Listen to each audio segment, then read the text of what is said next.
Good afternoon. My name is John McPherson. I'm the chair of the board of the Halifax Water Commission. Sorry for the slight delay in getting the meeting going. One of the commissioners was experiencing the pleasures of the Rotary at 4 in the afternoon and was slightly delayed. I'd like to acknowledge the commissioners in the room, Kathy Deagle-Gammon, Patty Cuddle, and Janet Steele. We're all at the front of the room here. On behalf of Halifax Water, I'd like to extend our sincere thanks to a number of past commissioners, Nancy McClellan, Jeff Langley, and Lucas Pitts for their dedicated service to the board of Halifax Water. I also want to recognize Brad Anguish for his years of support and collaboration with Halifax Water, as this will be his last meeting. We appreciate all of their contributions and we wish them all the best in the future. Welcome to Halifax Water's annual general meeting, which has been held at the Western Operations Depot on Cowie Hill Road. We'd like to acknowledge that we're meeting in Mi'kma'ki, the ancestral and unceded territory of the Mi'kmaq people. This meeting is open to the public, available to view online through a live webcast, and will also be posted to Halifax Water's YouTube channel for those who are not able to either be in attendance or watch it live. This meeting's agenda and today's presentations will also be posted on the Halifax Water website. Before I begin, I have some general information. Following the presentations, members of the public will have an opportunity to ask questions about Halifax Water. Attendees wishing to speak are asked to raise their hand, and the general manager will answer the question or direct it to another member of the Halifax Water team. If necessary, it may be necessary to limit speaking times to 10 minutes. I'd now like to call the meeting to order and begin with approval of the agenda and minutes of last year's annual general meeting. The agenda for the meeting has been previously circulated. Is there a mover for its approval? Moved by Commissioner Deagle-Gammon, seconded by Commissioner Steele. Any discussion? Ready for the question? All in favor indicate by saying aye. With the minutes have been circulated. Are there any changes, additions, or deletions? Would someone care to move a moment? Okay, thank you, Commissioner Steele. Seconder, Commissioner Cuddle. All in favor? Motion approved. I have a few opening comments before we get to the folks who really know how the operation works and are going to give you all of the detail about the past year. And in that regard, I'd like to begin by recognizing the more than 650 employees of Halifax Water who provide essential water, wastewater, and stormwater services to their customers. As we know, their work takes place in every season, all kinds of weather, and often outside of the public view. And because of their commitment, communities across our region can rely on safe drinking water, effective wastewater service, and stormwater systems that support public health, environmental protection, and growth. And there's a very high level of reliability in the provision of those services in spite of the aging infrastructure with which Halifax Water has to deal. The board's focus is on ensuring Halifax Water remains reliable, accountable, and very importantly, or most importantly perhaps, financially sustainable while supporting the needs of a growing region. That means recognizing the strong day-to-day performance of the utility while also being clear-eyed about the investment, oversight, and continuous improvement required for the future in order to sustain those services on an ongoing basis. Over the past year, Halifax Water continued to provide dependable services to customers across the municipality. This achievement is a testament to the skill, commitment, and readiness of employees across the organization. The recent general rate application, which you may have heard about in the news, provided an external review of the organization's work. And I think there's one very important quotation from that decision that really hasn't received very much play, so to speak, but I think speaks to the quality and dedication of Halifax Water employees. The board said, in their appearances before the board, Halifax Water staff were well prepared, professional, and competent. The board has no reason to question the day-to-day financial activities and transactions of Halifax Water. Extensive and thorough information was provided. That kind of external scrutiny is important. It's to be expected of a regulated utility, and it reinforces the value of having facts, evidence, and accountability at the center of the public discussion. As chair of the Board of Commissioners, I also want to acknowledge that the past several years have brought significant change and increasing pressures. We all know Halifax is growing quickly. We all know infrastructure is aging, and Halifax being a legacy city, I think there's some pipes, Ken, you told me, over 100 years old on Glencoe Road. They don't make them like they used to. No. Expectations are rising. Customers, developers, elected officials, regulators, and the public are asking important questions about service, affordability, investment, and accountability. Let me be very clear, those questions are fair, and Halifax Water has a responsibility to answer them clearly and factually. One area where context is important in regard to those questions is the relationship between Halifax Water and growth. Halifax Water works closely with municipal and development partners to support approved growth. When required approvals under the systems currently in place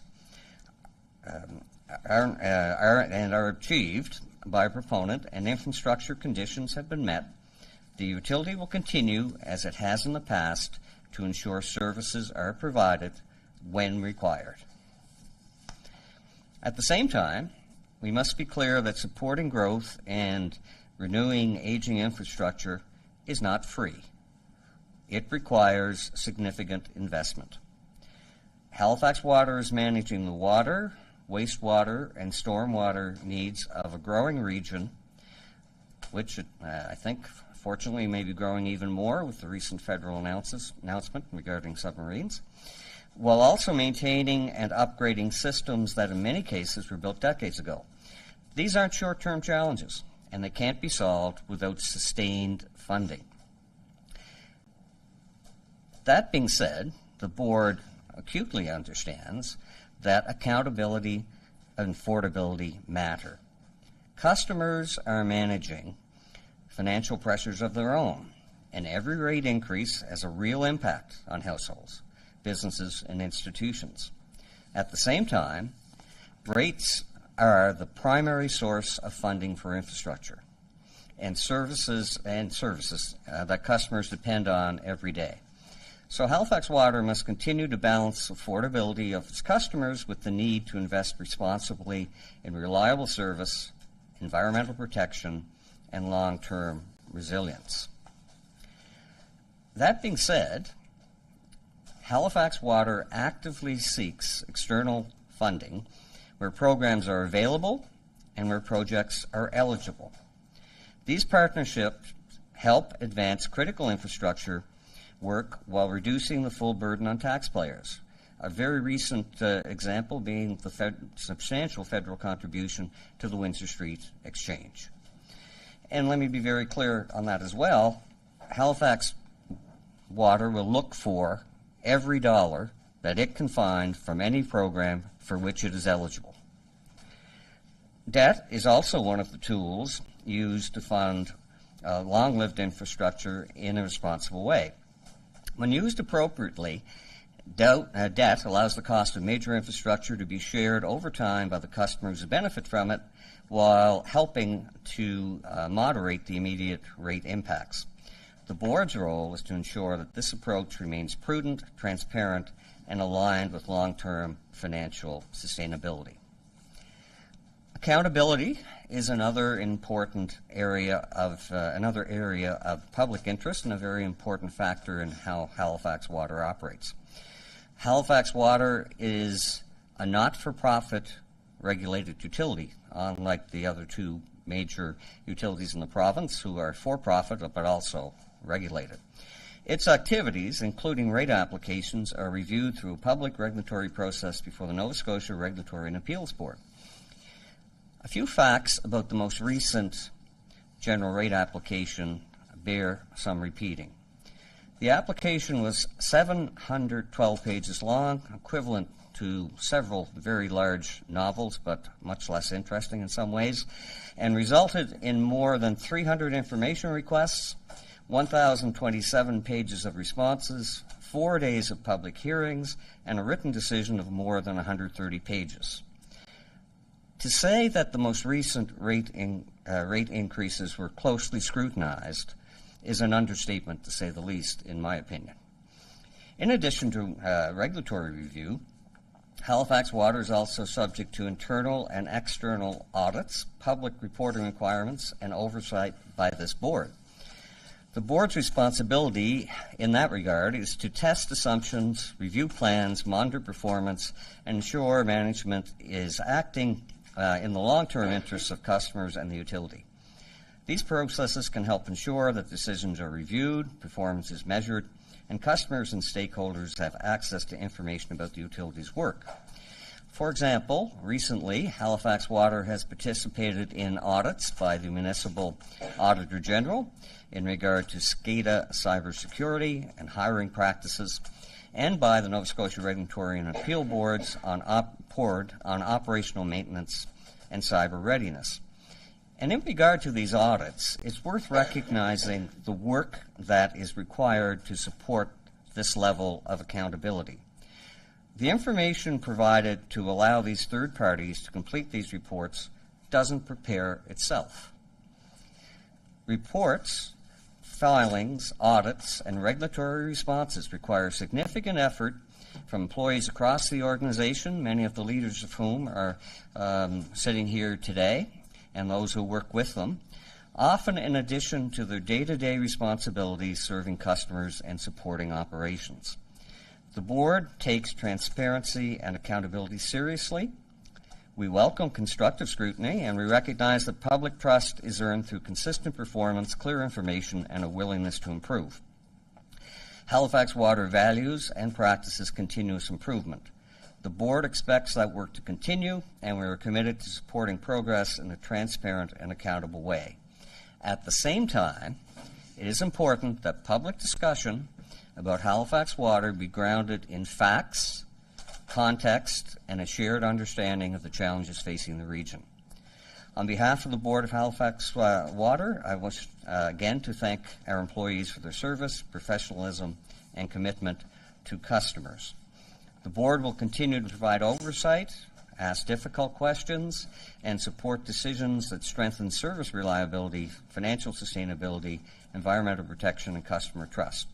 Our responsibility is to make decisions today that protect service, support responsible growth, and also strengthen public trust for the future. Thank you.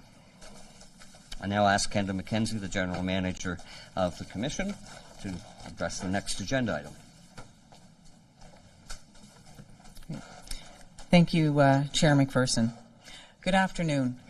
I'm Kendra McKenzie, the General Manager and CEO of Halifax Water. I'm pleased to be here today to talk about where we are, what we've been focused on, and where we're headed to next. I also want to thank the Halifax Water Board of Commissioners for your continued oversight, governance, and leadership throughout this past year. But before I start, I wanted to introduce some other members of our senior leadership team who are in the room today. We have Leanna Rintoul, who is our General Counsel, Louis de Montbron, who is our CFO and Director of Corporate Services, Josh DeYoung, our Director of Engineering and Capital Infrastructure, Wendy Kukozik, Director of Environment, Health and Safety, Jarvis Singer, who is our Senior Manager of Treatment Facilities, and Stephanie LeBlanc, our Senior Manager of Technical Services. It has been a busy and demanding year. Our teams have continued to deliver essential services while managing growth, affordability, climate, and performance pressures. And I'm going to start with a few highlights from 25-26 and then a snapshot of a look ahead to 26-27.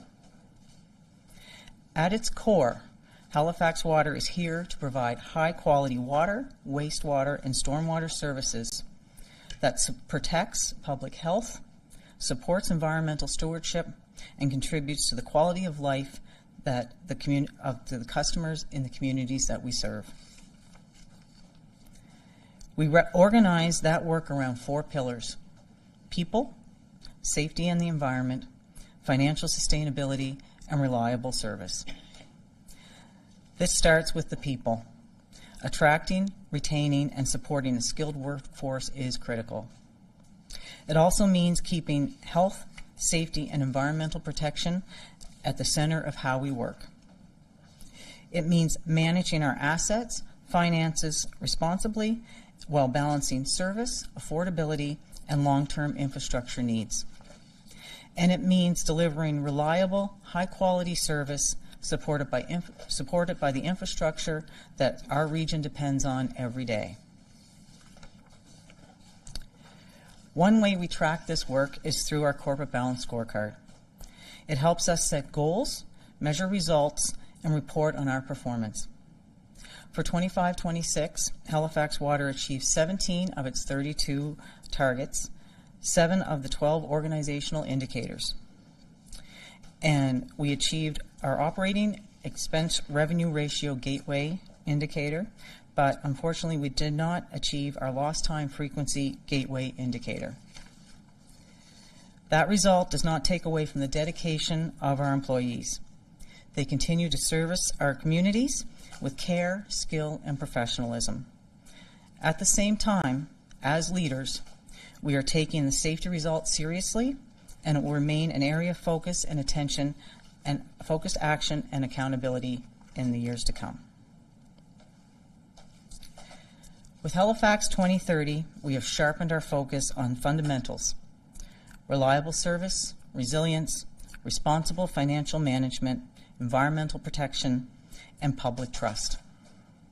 These priorities are captured in a simple theme that reflects both our current responsibilities and our future ambitions: delivering today and adapting for tomorrow. First and foremost, Halifax Water exists to provide essential services that support public health, environmental protection, and quality of life enjoyed by the residents across our region. Every day, our employees operate and maintain infrastructure service that services a growing municipality. A lot of that work happens behind the scenes, but it is essential to public health, safety, and prosperity. As we deliver for our customers today, we are also preparing for tomorrow. This past year's drought conditions were a good reminder of why preparation matters. I want to thank our customers for conserving the water and helping protect our shared and very valued water supply. As our region grows, as infrastructure ages, and as extreme weather becomes more frequent, our integrated resource plan will help guide investments needed to support reliable service over the long term.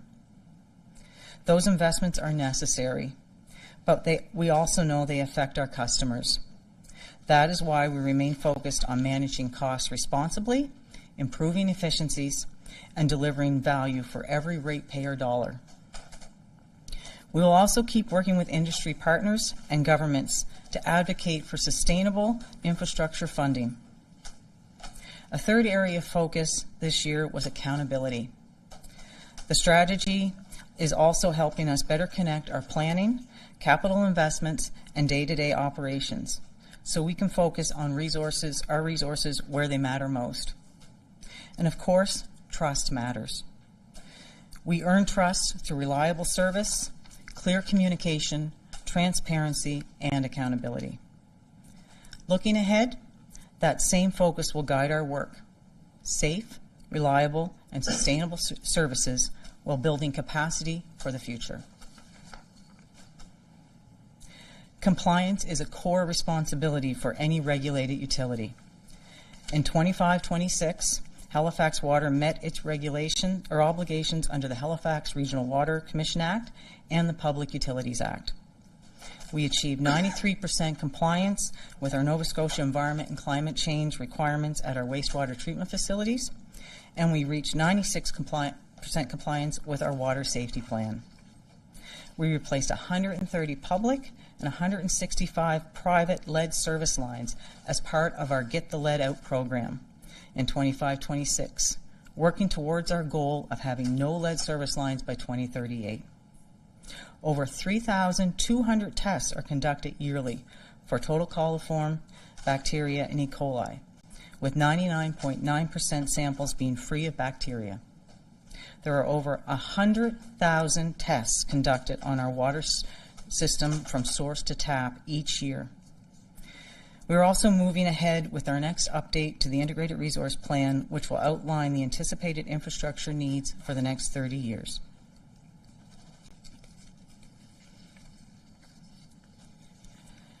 Our employees are at the heart of everything we do. This year, continuing investing in a workplace with people where people feel connected, supported, and equipped for success. I am pleased to share that our employee engagement survey achieved one of the highest scores in Halifax Water's history with an A- rating. And despite a highly competitive job market, our employee turnover for this past year was 4.95%, close to a 50% reduction from our previous year. We've also taken part in career fairs, advanced our diversity, equity, and inclusion work, and expanded our learning and development opportunities for our employees. We also achieved 82% customer satisfaction rating, which speaks to the strong linkage between engaged employees and our customer service. We continued community engagement on important topics, including operational impacts at our Mill Cove wastewater treatment facility with the surrounding community, and infrastructure impacts from future development. We also supported initiatives such as the United Way Halifax, the Special Olympics, and Water for People. Climate change continues to affect water utilities through extreme weather, infrastructure pressures, and operational risks. In response, Halifax Water advanced its climate change program during the year with a focus on both climate adaptation and mitigation by reducing greenhouse gas emissions. We are building climate considerations into our planning, operations, and infrastructure investments so we can strengthen our resiliency. We also continued work on our Cogswell District Energy System, as well as the Aerotech Biosolids Processing Facility upgrade. Cybersecurity continues to be a priority for us, especially as we operate critical infrastructure in an evolving threat environment. We continue to strengthen our safeguards through employee training, regular assessments, audits, enhanced monitoring, network segmentation, and stronger access controls. Approximately 68% of the Municipal Auditor General's cyber security recommendations are now complete, and we are continuing to work with the Nova Scotia Regulatory Appeal Board on its review of our cyber readiness. In March 2026, we became aware of a privacy incident involving our customer portal. We took immediate action, and including taking the portal offline, launching an independent review, and communicating directly with the impacted customers as appropriate. The portal will remain offline until we are confident the right safeguards are in place and the customer information is secure. There's a snapshot of some of our capital projects over the past year. In 25-26, we continued investing in infrastructure to renew aging assets, improve reliability, increase resilience, and support regional growth. We also work closely with the Halifax Regional Municipality to coordinate planning and construction, improve efficiency, and reduce impacts on residents and businesses. And one of those big projects is the Windsor Street Exchange, as a lot of attention has been drawn to that coordination of those efforts. Together, these projects support today's service needs and the long-term sustainability for the communities we serve. The Burnside Operations Center is an important investment in Halifax Water's future, in our ability to deliver reliable service across our region. Work began in March 2025 and remains on budget, on schedule for substantial completion in May 2027. The integrated project delivery model is helping bring the project management, design, procurement, and construction expertise together in a collaborative way. Now, looking ahead. As we move into year 2 of our 5-year business plan, our focus remains on reliable service today and the decisions and investments we need to make for our future. One key priority will be filing another general rate application in September, while continuing to manage costs responsibly and recognize affordability pressures on our customers. We are also advancing, as I noted, our integrated resource plan with a scheduled completion for 2027. As Halifax grows, we will keep working with our municipal, provincial, and federal partners, developers, and interested parties to better align infrastructure with our community needs. There is important work ahead. We will continue to do that with transparency, discipline, and clear focus on our customers and the communities we serve. I also want to close by thanking our Halifax Water employees for their care, professionalism, and commitment they bring to this work every day. Their efforts make our service possible, and I am grateful for all they do for our customers and our communities. Thank you.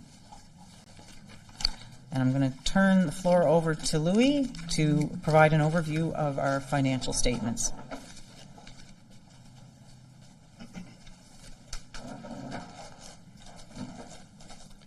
Good afternoon. I'm Louis DeMontfort. I'm the Director of Corporate Services and the CFO for Halifax Water.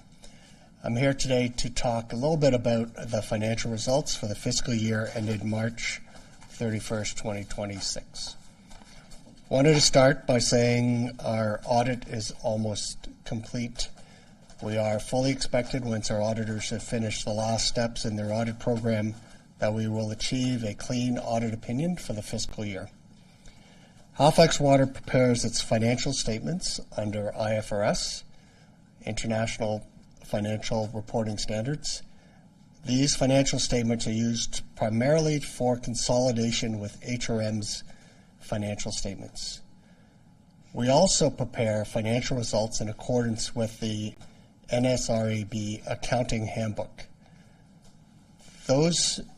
That information is presented in the schedules at the end of our financial statements, and that is used for our budgeting and for our rate applications that we're required to file with the NSRAB.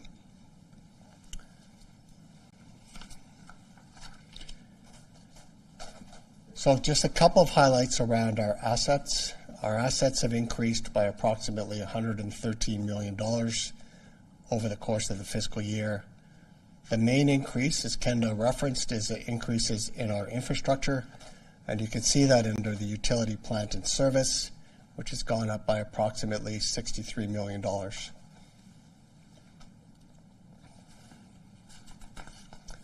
On the liability side, our liabilities have gone up close to $103 million. The main increases in our liabilities relate to the debt that we are required to issue to fund that investment. We issued approximately $68 million in debt the last fiscal year. We also have received capital contributed through the development process, which increased the deferred contributed capital line by approximately $53 million. On the income statement, our comprehensive earnings, under IFRS, Halifax Water had earnings of approximately $9.9 million. We have operating revenues in the range of $184 million, and the main increase for that year over year has been an increase in our consumption and the increases as a result of the rate application that came into effect on January 1st, 2026. We also had significant increases in our expenditures. Those relate primarily to increases in salaries related to new employees and regular wage increases. They had increases related to our pension expenses. And also we had significant increases related to the depreciation, which we are required to calculate based on those new assets that came into service. As I mentioned, we have results under both IFRS and NSRAB handbook. This is the reconciliation that shows the difference between the two and what causes that main difference. And that relates primarily to the accounting for how we deal with our depreciation. There are different methods and different ratios that are used under both measures or both sets of rules that we follow. There are differences related to how we account for our debt principal payments, and then differences related to how we account for our pension plan, and also in terms of how we account for our contributed assets. So that requires that those adjustments trigger a change from the $9.9 million in earnings under IFRS to the $24.3 million deficit that we see under the NSRAB handbook. So this slide is the summary of the results for our water, wastewater, and stormwater services.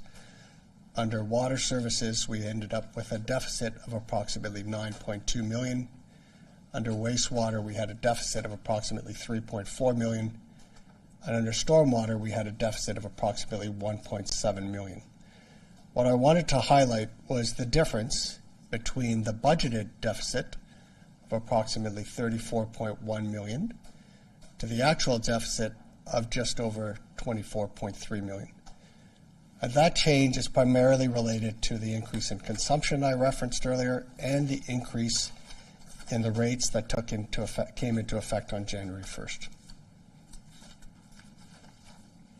Halifax Water also provides information in terms of the portion of our business that is regulated, that falls under the responsibility of the NSRAB. And under those regulated services, we had a deficit of approximately $25.2 million. We also have what we refer to as unregulated activities. That rate relates primarily to septage tipping and the fees that we charge for that service, also the treatment of the airline effluent out at the airport. And we also provide access to our land for both telecommunication and for energy generation. And those activities generated a surplus in the range of $900,000. Thank you.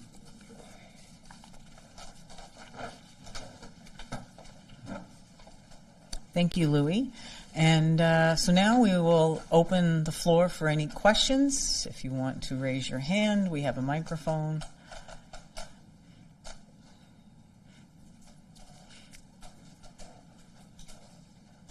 Okay, no questions? All right, well, that concludes our annual general meeting. I'll turn the floor back over to the chair, and thank you all for your attendance today. Thank you, Kenda. Not nearly as interesting a question and answer session as last year. No. I'd also like to acknowledge Commissioner Purdy, who's now in attendance, or has been for a while, in attendance at the meeting. This concludes Halifax Water's annual general meeting for 2026. I've just heard fiscal 25-26 was a challenging year for Halifax Water, and with continued growth, those challenges will continue. Building on lessons learned, Halifax Water's committed employees and community partners will continue working together to address those challenges. Our customers continue to benefit from the hard work of Halifax Water's employees, as well as the support of HRM and our consulting and construction partners.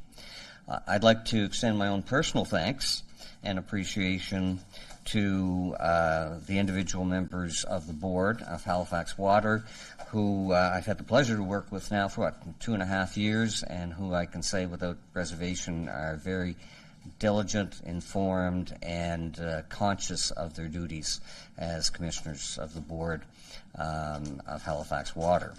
I especially want to thank Kenda and the executive team for their ongoing commitment to the utility and its customers during a period of transition and change. Thanks to everyone for attending this year's annual general meeting, and thank you to the Halifax Water team members who made this possible. Thanks.